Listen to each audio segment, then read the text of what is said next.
Appreciate it. Now we'll move to the question and answer session. Every now and then, my dear friend from New Jersey and I both agree on something.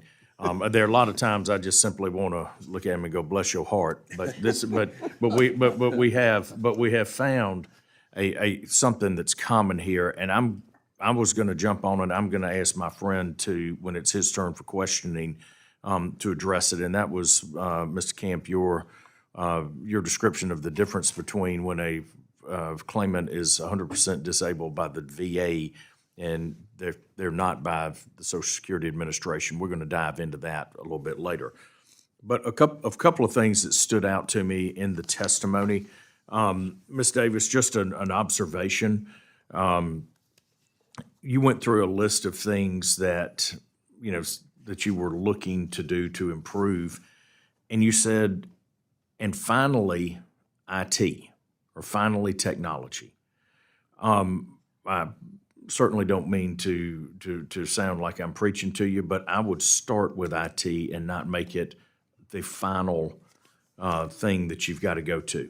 We've heard time and time again from the administration that it is all about personnel and increased money for that personnel. Certainly understand that it does take people, but I think there has to be a renewed interest, not a renewed interest. There has to be laser focus on the implementation of proper technology.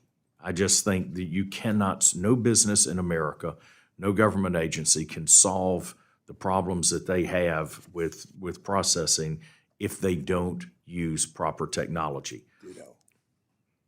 We found it again, twice in one hearing. Oh, I don't know what that means. Yeah, exactly. It does have me worried.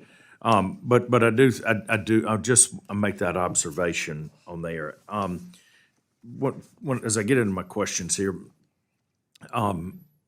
Ms. Russell, you made a comment. You said that if you have consistent hiring authority, you said that would help with retention. I'm confused because you got to hire somebody to fill an open slot. How does that action help with retention? You see, I mean, it just looks like you're saying, all right, we just need to hire more folks so it helps with retention. Why are they leaving to begin with? Hiring somebody doesn't seem to address the problem why they're leaving. Thank you, Chairman Ferguson, for that question.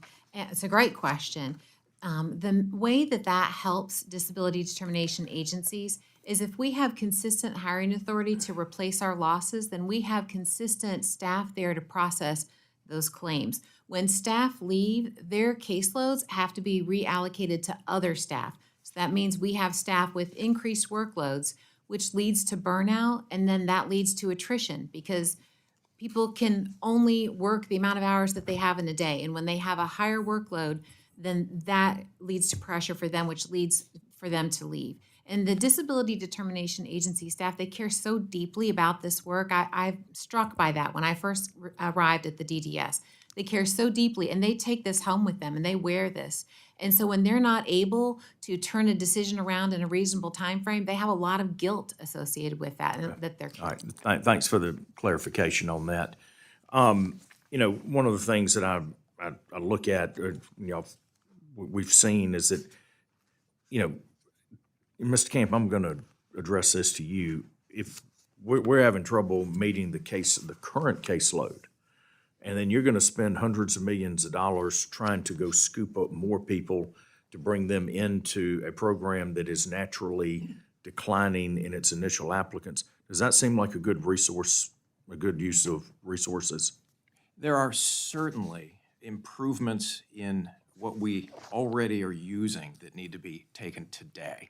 There are changes that need to be made now with already paid for new programs as to the dot replacement and processes that are obviously just available with a policy change. If you have 90% of findings at reconsideration not involving any additional effort or work or findings, word for word the same as they were 300 days earlier in the process, that should represent an opportunity for some savings, for some 9 out of 10, perhaps, savings at that stage. It's not hard to find activity at initial and reconsideration that isn't necessary and that is slowing things down. There are opportunities for the use of the current staffing and the current budgetary authority that also involve those of us on the outside of the program that speak for the claimants, that speak to the claimants, and that advocate on their behalf. We will get it done. If you give us the information online, let us see what's happening on a case, we will get it done. We will answer the claimant's questions. We will go get that evidence. We will speed up their process if they let us do it. And we'll do it without an appropriation. Okay. When we talk about updating the job roles, Ms. Warshawski, I think you touched on, you talked about this in your testimony. In your opinion, is there a good explanation why this has not been done? Chairman, I don't have an explanation. The agency has been aware of this problem with the out-of-date DOT for already 20 years. They tried various other data sources, and they decided already almost 15 years ago to go to the Bureau of Labor Statistics to sponsor a survey. It took some time to sort of get that organized, but the data is in. It was validated, and it's been published. So it is a mystery to me why it has not been used. Well, let's go back down to the other end here. Ms. Davis, since you're in the middle of it, Sure. help us solve this mystery. All right. Well, thank you for the question. Because 20 years is, we heard from a group last week talking about when we were looking at, dealing with trying to speed up claims on the beneficiary side. We've got programs that were authorized 8 years ago that still haven't been implemented. So same thing. Yeah, you got great technology. Explain to us why y'all can't get this done. Okay, thank you, first of all, for the question. So while I've not been directly involved in any of these policy discussions, I understand that this is a complex, multi-year plan that we need to move through. 20 years ain't long enough. Well, that is long enough, yes. We have been making progress, and we have met our goals for reviewing and updating the medical criteria and also the occupational data. And Ms. Davis, again, I promise I'm not trying to be combative. Yeah, I'm just trying sure. to understand. So you've met your goals, okay? Yet we're 20 years from implementation. You've met your reviews.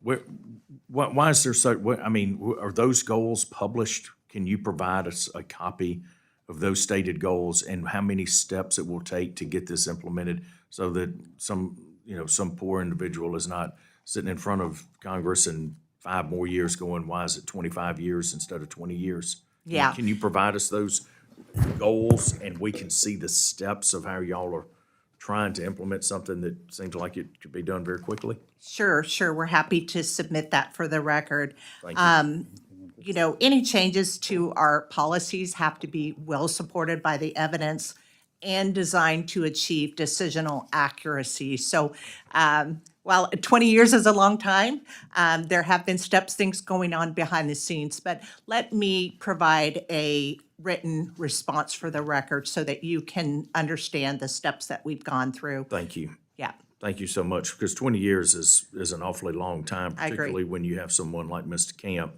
described that simply could not outlast Social Security to receive a benefit. Very sad story. Mr. Camp, quick question, and then I'll move on. I'll let others have this.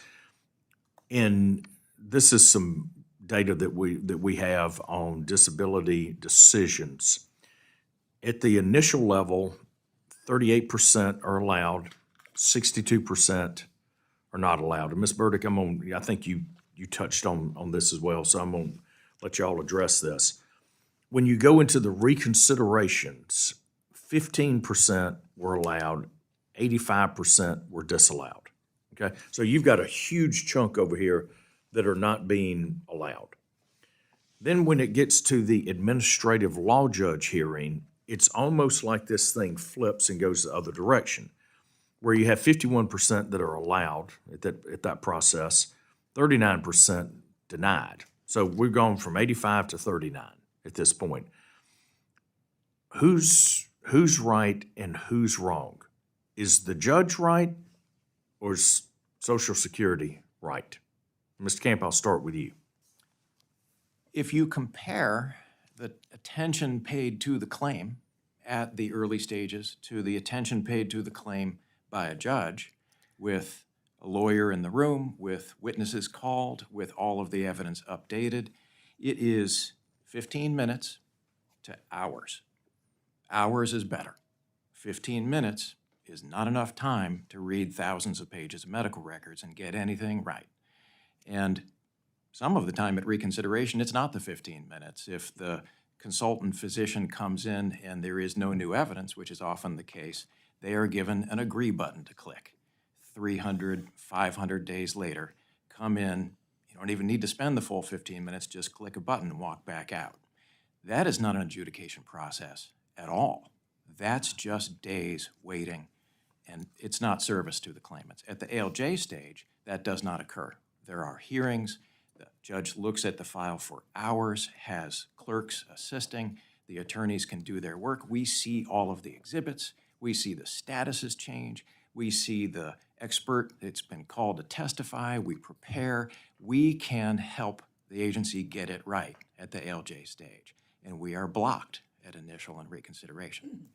Ms. Burdick, could you address this what appears to be sort of major problem at the beginning of the process? Could you offer suggestions on how to improve that for the folks that you represent?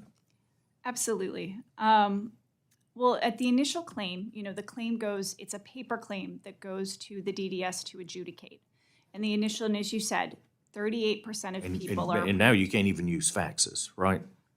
You can't use faxes, though Okay. you can sometimes be on electronically. So if people come to us early, we are helping to get the evidence, submitting it to the initial adjudicator who is looking at it. But there is only so much you can do on a claim when you are just looking at paper. So the difference between when the case is a DDS and when it moves on to administrative law judge is you have a human in the room and you have the claimant has an opportunity to go before that judge and explain how their combinations of impairments really meet the standard, right? A lot of people are not just don't have just one problem that makes them disabled. Frequently, you have a lot of things that come together, right? And so what's problematic about having this secondary level of review is if they can't see it on the paper at the initial claim, why is another person going to be able to do that same thing? What you really need is that different format where there is a conversation. But to help people at the earlier level, having one of the things that we think is most important is rejiggering the current rules to make sure those initial adjudicators are getting more treating source evidence. It makes common sense that people's treating providers know the most about them. They have a history with you. They've talked to you most of the time.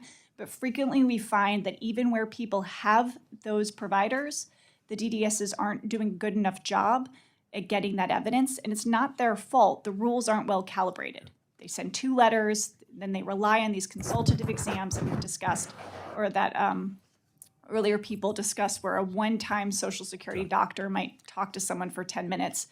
It's just, really focused on getting treating source data and looking at that would improve things. All right. Thank you so much for that.